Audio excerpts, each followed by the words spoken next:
Ciao esploratori! Ecco alcune curiosità sulla Couvertoirade che forse non conoscevate.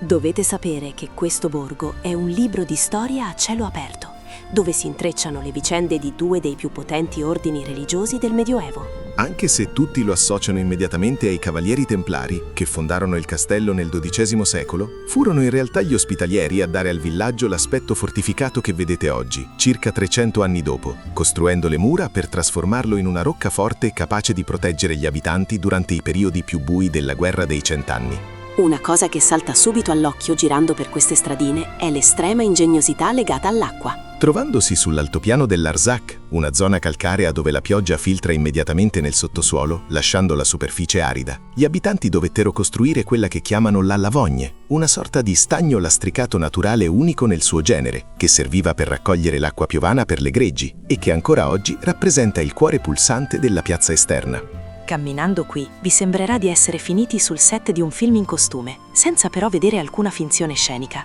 E c'è un motivo pratico per l'architettura che osservate. Le case tipiche, con quelle scale esterne in pietra che portano direttamente al primo piano, sono rimaste intatte dal XV secolo, perché il piano terra era rigorosamente destinato alle pecore, le quali, con la loro presenza, fornivano un riscaldamento naturale indispensabile alla famiglia che viveva al piano di sopra durante i rigidi inverni dell'altopiano. Forse non ci avete mai fatto caso, ma il nome stesso del villaggio nasconde un indizio preciso sulla sua conformazione originale. La Couvertoirade deriva da un termine occitano che significa letteralmente coperta, un riferimento specifico ai tetti realizzati in laus, quelle pesanti lastre di pietra calcarea tipiche della zona che venivano usate per coprire gli edifici e che richiedevano volte in pietra massicce e robustissime per sostenerne l'enorme peso. Non fatevi ingannare dalla tranquillità delle pietre, perché questo luogo è stato il centro nevralgico di un'economia fiorente, legata a quello che potremmo definire l'oro bianco della regione. Tutto lo sfarzo e le fortificazioni che vedete sono stati finanziati grazie all'allevamento delle pecore per la produzione del latte destinato al famoso formaggio Roquefort, una tradizione così cruciale che ha permesso a questo territorio di entrare nel patrimonio mondiale dell'UNESCO come paesaggio culturale agropastorale del Mediterraneo. Voi conoscevate questo posto? Fatecelo sapere nei commenti.